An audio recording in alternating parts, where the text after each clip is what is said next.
네, 참 예수님, 연중 34주간 마지막 주간이 성서 주간이고 우리 주 예수 그리스도 왕 대축일입니다. 예수님은 왕이시죠. 왕인데 우리도 왕직에 참여하는데 어떤 왕이냐? 어떤 왕이냐? 오늘 제1독서에서 사무엘 학원에서는 이렇게 말하죠. 우리는 임금님의 고륙입니다. 다윗을 향해서 얘기하는 거예요. 전에 사울이 우리의 임금이었을 때도 이스라엘 거느리고 출전하신 이는 임금님이셨습니다. 너는 내 백성 이스라엘의 목자가 되고 이스라엘의 영도자가 될 것이다. 이스라엘에서 첫 번째 왕은 연대기적으로는 사울입니다. 그런데 하느님의 역사 안에서는 다윗이 첫 번째 왕이죠. 그럼 왜 사울은 하느님의 왕이 되지 못했고 다윗이 하느님의 왕이 됐을까요? 딱 한 가지입니다. 겸손해서 그렇습니다. 겸손이야말로 왕의 특성입니다. 우리도 왕직에 임할 때 왕직을 보통 봉사직이라고 하는데 봉사직의 핵심은 겸손이라는 거죠. 겸손은 뭘까요? 자기 자신을 인정하는 거예요. 스스로 인정하는 거지 남이 지적하는 게 아니라는 말씀입니다. 사울은 겸손하지 못한 모습이 있었어요. 하지만 다윗은 왕이라고 해서 다 잘하는 것이 아니죠. 잘못했을 때 나단 예언자가 예언을 했을 때 즉시 무릎을 꿇고 저는 죄인입니다 하고 고백한 겁니다. 자기 자신을 인정하는 것, 남이 아니라 스스로 하느님의 말씀에 비춰서 내가 나를 인정하는 것이 겸손인 겁니다. 교회도 마찬가지고 우리도 모두 마찬가지고 남이 지적하는 것은 못 견딥니다. 저도 그래요. 하지만 하느님의 말씀을 토대로 해서 받아들이는 것이 겸손이에요. 다른 사람들 지적하지 마세요. 하느님이 지적하지 않습니다. 맞다고 전화 오잖아요. 꼭 타이밍이 너무 좋아요. 꼭 그렇습니다. 정말로 여러분들 아무리 죄가 있어도 지적하지 마세요. 하느님이 지적하십니다. 오늘 복음을 가만히 봅시다. 지도자들도 그랬고 군사들도 그랬고 같은 처지인 죄수도 그랬어요. 전부 다 예수님에 대해서 빈정거리고 조롱하고 불만을 품고 모독까지 했습니다. 이것이 뭔가? 이것이 교만의 핵심적인 모습입니다.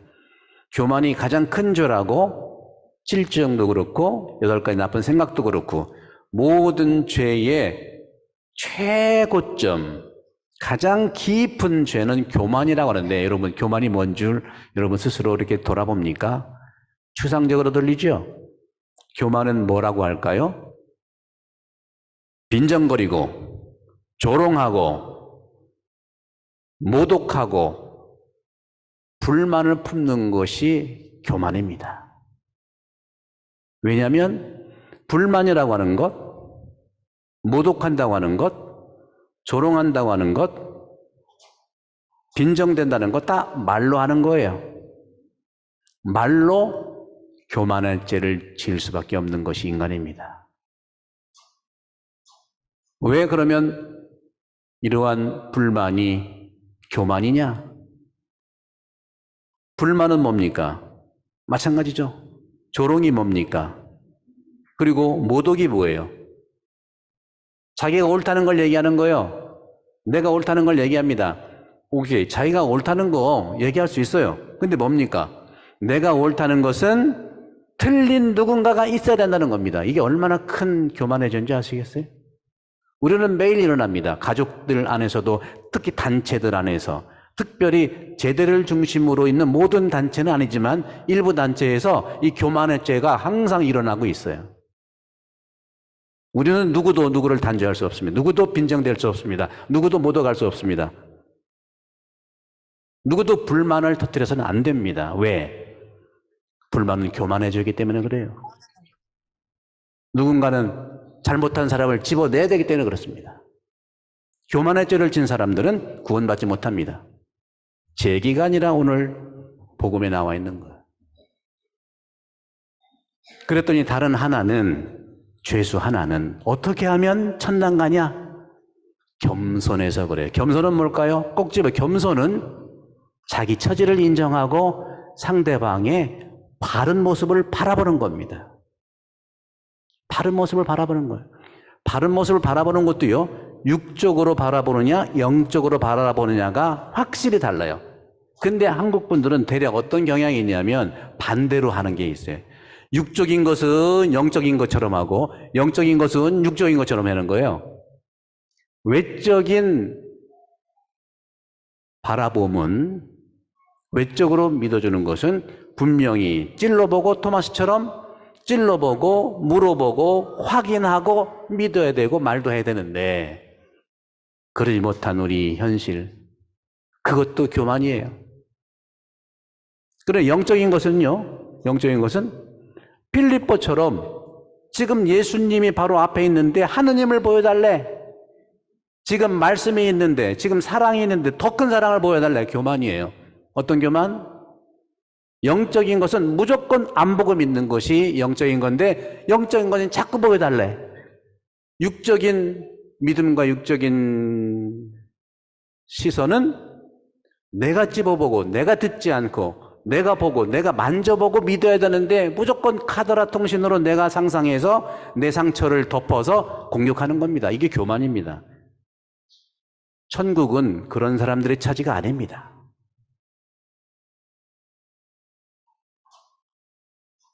죄인 또 다른 하나가 어떻게 말합니까?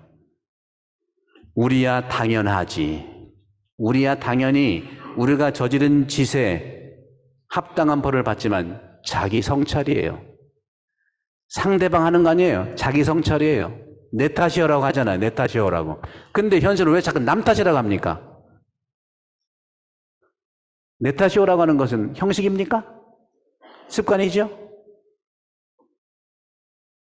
우리야 당연히 우리가 저지른 짓에 합당한 벌을 받지만 하지만 이분은, 여기 십자가에, 이분은 아무런 잘못도 하지 않으셨다. 자기가 눌러보고 찔러보고 아무런 잘못을 한 게 아니에요. 이것이 오늘 복음의 핵심입니다. 여러분, 그리스도 왕은요, 왕직을 산다고 하는 거, 봉사직을 산다는 것은 이 고백을 끊임없이 해야 됩니다. 이 고백을 끊임없이 하지 않고 많은 봉사를 한다? 자기 위안입니다. 그거를 철저하게 하느님 앞에서 바라보십시오. 그러고 나니까 예수님께서 말씀하기 전에 다른 죄인한테 고백을 했고, 이제 예수님께 고백하는 걸 보세요. 얼마나 그 사람의 마음이 겸손하냐. 겸손은요, 아이고 오셨어요, 아이고 오셨습니까, 굽심굽심거리는 게 겸손이 아니에요, 여러분들. 그거는 비굴의 어떤 점에서는요, 왜 그렇게 하느냐 하는 거죠. 참으로 겸손은 예수님, 선생님의 나라에 들어가실 때 저를 기억해 주세요, 기억해 달라는 겁니다. 이것은 건의도 아닙니다. 건의도 아니에요. 제안도 아니에요. 부탁하는 거예요, 부탁.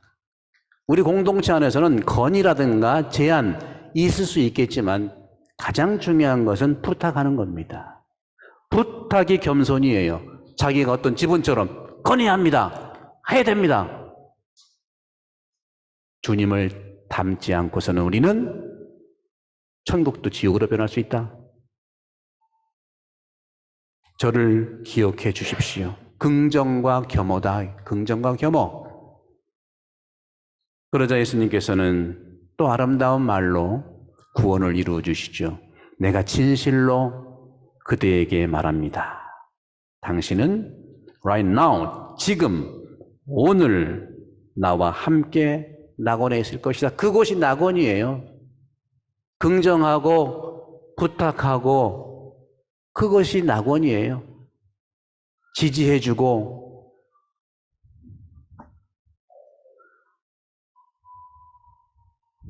유튜브에서 들은 얘기인데 어떤 분이 그러더라고요. 이 노벨상 받은 사람들의 이 창조적인 이 영감이 어디서 왔냐? 이게 이제 20세기 초반의 얘기라고 그래요. 되게 유대인들이 노벨상을 많이 받으니까 연구를 많이 해봤대요. 그랬더니 창조적인 아들은 누구의 영향을 많이 받았냐 하면 아버지 영향을 그렇게 받았대요. 아버지 영향. 근데 우스갯소리로 그런 그분들이 어떤 아버지였냐? 다 일찍 돌아가셨다네? 또 이것도 또 완전히 반전이야. 잔소리 안 하니까 창조적인 영향이 되는 거예요, 여러분들. 잔소리 안 하는 것이. 이건 제 해석입니다. 꼰대는 창조적 아들을 둘 수가 없어요. 하느님께 맡기시면 됩니다. 내가 하느님께 맡긴 것처럼. 권위가 뭘까요? 권위. 오늘 왕 그랬는데 왕의 권위가 뭐예요? 권위주의를 찾아봤어요. 권위주의가 뭔가? 보통 이제 20세기도 그렇고 우리 보통 아버님들이 이제 아버님은 권위적이야. 우리 아버지 너무 권위적이라는 게 뭐예요?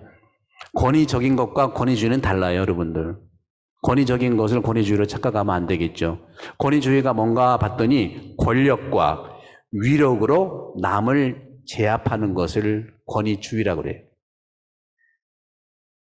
그럼 권위는 뭘까요? 권위라고 하는 것은 권면과 위로가 통하는 사람이 권위 있는 거예요. 너무 다르잖아요? 권면하고 위로해주는 사람이 바로 권위가 있는 사람이다. 예수님의 권위는 그런 거고요. 오늘 전부 다 컴플레인하고 모독하고 빈정거린 사람들은 권위주의에 쩔은 거예요. 쩔어도 보통 쩔은 게 아니에요. 자기 포지션이 중요하고 자기의 지식이 중요하고 자기가 하던 모든 것이 중요한 것은 인정하지만 상대보다 내가 더 낫다고 하는 이런 교만의 덩어리들이 상대방을 지적하고 모독하는 것이죠. 그러면 진정한 왕, 예수님의 겸손한 왕의 의미는 어떤 걸까요? 권위 있는 사람의 모습은 어떤 걸까요? 실력은 굉장히 있는데 자세가 굉장히 낮게 살아가는 사람이 진정한 권위가 있는 사람입니다. 예수님은 왕이라면 하느님의 아들이라면서요. 그런데 자세는 종으로 사셨어요. 출신 성분이 왕인데 종처럼 살아가신 분이 바로 예수님의 권위입니다. 그런데 여기 나온 오늘 복음에 나온 사람들은 출신은 사람인데 자기가 왕으로 살아. 다 왕이래. 섬겨라. 돈도 좋습니다. 재능도 좋아요. 실력도 좋습니다. 또 노하우 많이 가진 것도 좋아요. 재능도 다 좋아요. 그런데 태도는 겸손해야 됩니다. 그럴 때 권위가 서는 겁니다. 권위주의적인 사람이 왕으로 돼서는 그 나라는 뻔하게 되어 있습니다. 바로 그분이 예수 그리스도이시죠. 가정에서도 이렇게 마찬가지예요. 부모님들 자녀와 함께하는 거 권위는 가지고 있어야 되지만 권위주의적인 것은 조심해야 된다. 저도 역시 마찬가지죠. 우리 모두에게 해당되는 겁니다. 왕을 우리의 삶의 중심으로 두는데 오늘 제2독서에서 분명히 사도 바울은 말씀하십니다. 그분은 보이지 않는 하나님의 모상이시고 왕권이든 주권이든 권세든 권력이든 만물이 그분을 통해서 그분을 향해서 창조되었는데 그분은 십자가를 통한 겸허한 종의 모습으로 왕직을 수행하셨다는 겁니다. 그렇기 때문에 성당에서는 어떤 의미에서 항상 그리스도를 닮은 왕으로서 봉사하도록 되어 있습니다. 그렇지 않고 예수를 통하지 않고서는 이 성당은 성당이 아니라 지옥 투성이가 될 겁니다. 우리 모두 그리스도를 통하는 왕직에 은총이 충만하고 오늘 복음에서 죄수의 모습이 구원된다는 겸손, 교만은 구원받지 못하고 겸손은 구원받는다. 교만은 지옥을 만들고 겸손은 천당을 만든다 하는 오늘의 왕의 모습으로서의 추기를 우리가 받아들이고 살아갈 수 있도록 특별히 기도하도록 합시다.